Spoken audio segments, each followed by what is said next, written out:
Bonjour tout le monde, voilà. Un pied de nez à tous ceux qui se sont moqués de moi, qui ont dit mais non, ils n'attaqueront pas, tu dis n'importe quoi, pour qui tu te prends pour un prophète. Non, je suis pas prophète, il y a juste une logique historique. Voilà, nous sommes dans le mois de Hadar, la Perse. Silence, on tourne. Voilà.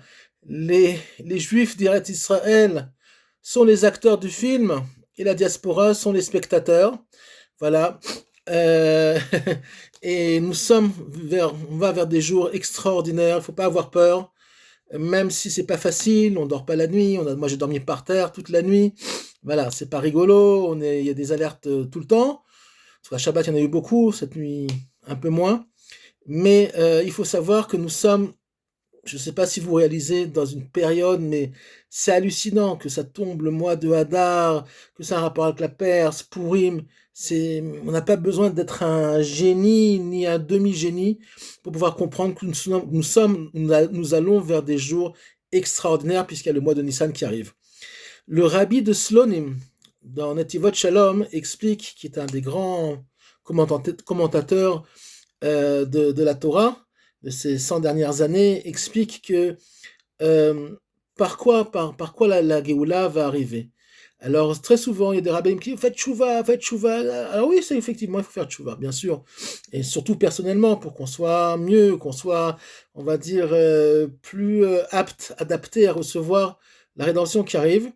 Mais il y a une mida, il y a une, je sais pas comment on dit en français, une qualité essentielle pour recevoir le Mashiach et pour pouvoir, on va dire, faire partie du peloton de tête, c'est Midat Abitachon. C'est ce qu'il explique. Et il explique que la mer Rouge ne s'est pas ouverte par nos prières. D'accord. Elle ne s'est pas ouverte par le biais de Moshe. Elle s'est ouverte par le biais de Aminadav. À savoir que, Narshon, pardon, Aminadav, je suis fatigué. Par Narshon. Par Narshon et Ben Aminadav. Et Narshon est celui qui s'est jeté dans la mer pour. Il a dit je fais le premier pas, je me lance, comme on dit en français, et les choses vont s'ouvrir. Et bien, c'est exactement ce qui s'est passé.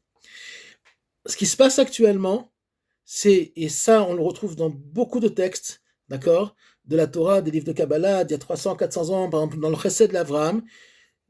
Le Chesed d'Avraham, le Rav Avraham Azoulay dit comme ça, à la fin des temps, il y aura deux peuples juifs.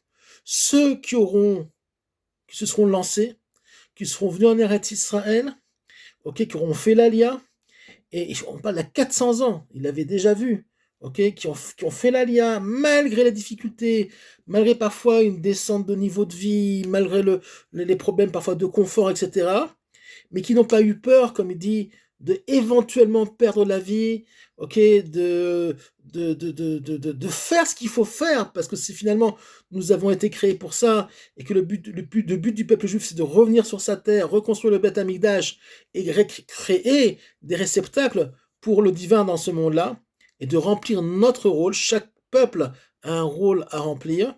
Il dit cela, hein, Hachem leur fera mida keneged mida, à savoir œil pour œil, dent pour dent, mais dans le sens positif du terme, pardon.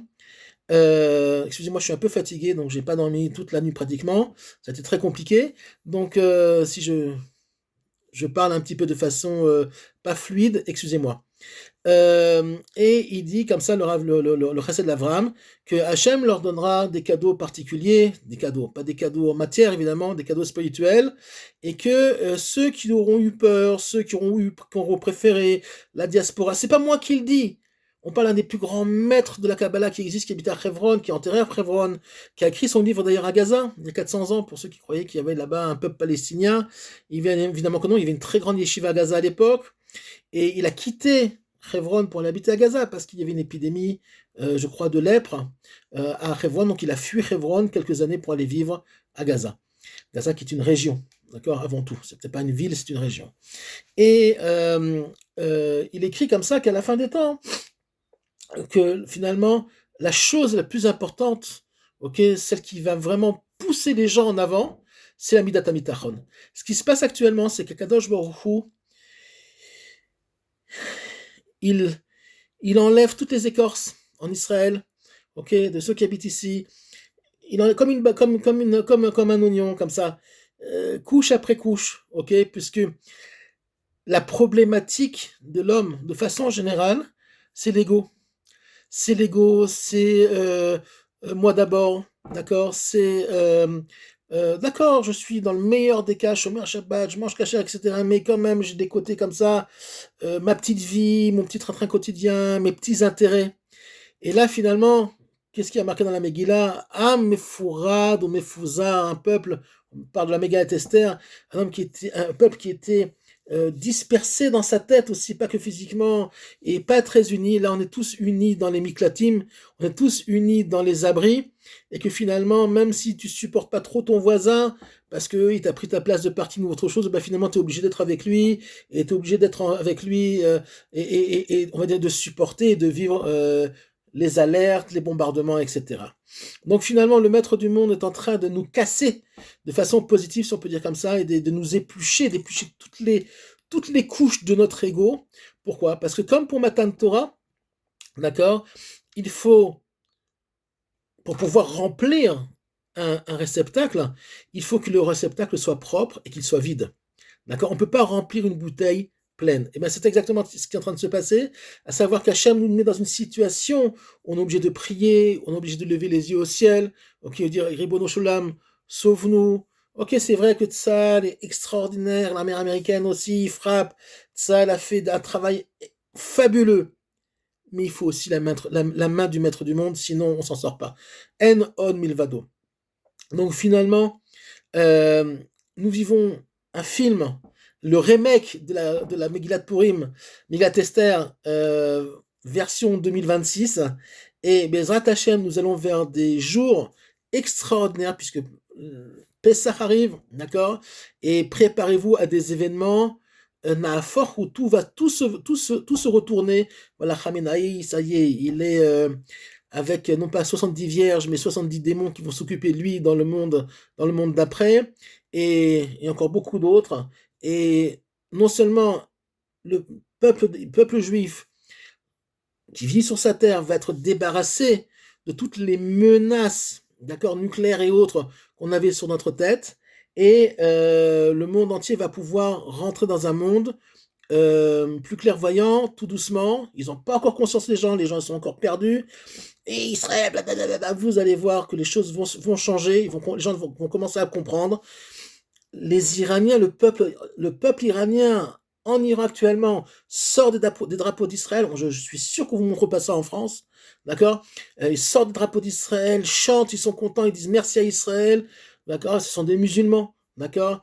Parce qu'ils ont conscience finalement qu'on est du bon côté, eux aussi sont du bon côté, voilà, parce que le bon côté c'est la démocratie, c'est la liberté, c'est l'amour, c'est alors vous allez me dire, oui, Gaza, machin, truc chouette. Bon.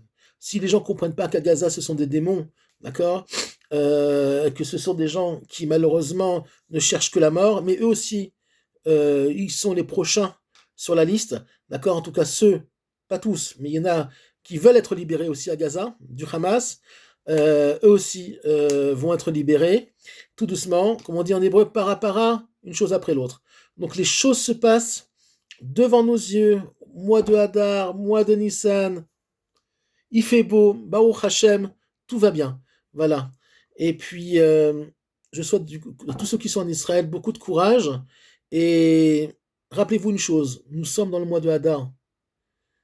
Et tout se passe de façon historique et spirituelle, mais vraiment comme une horloge suisse. Le maître du monde est précis, c'est extraordinaire. Il faut avoir la conscience de ça. Nous vivons une page de la Bible, vraiment une page du Tanakh. Le Tanakh est devant nos yeux, on le compte. Le Tanakh, c'est Torah, les livres des prophètes et les livres des hagiographes, d'accord. Nous continuons la Torah, la Bible, pas la Torah, la Bible, d'accord, puisque on est ce qu'on appelle Divrei Yamim, à savoir que finalement, un jour, ce que nous vivons actuellement, un jour sera écrit, tout ce qui s'est passé, et on comprendra encore plus tous les miracles qui nous ont été faits depuis la création de l'État d'Israël jusqu'au dévoilement du Melech HaMashiach très très bientôt, Bezrat Hashem. À très bientôt, bon courage, beaucoup de sourires malgré les difficultés, et vous allez voir que tout va se passer à merveille. Faites attention à vous, allez dans les miklatim, allez dans les abris comme il faut, et ne cédez pas à la routine, à la fatigue, et finalement vous allez voir que dans très peu de jours, si Dieu veut, tout va se renverser pour le bien. Amen, Kin Ratson.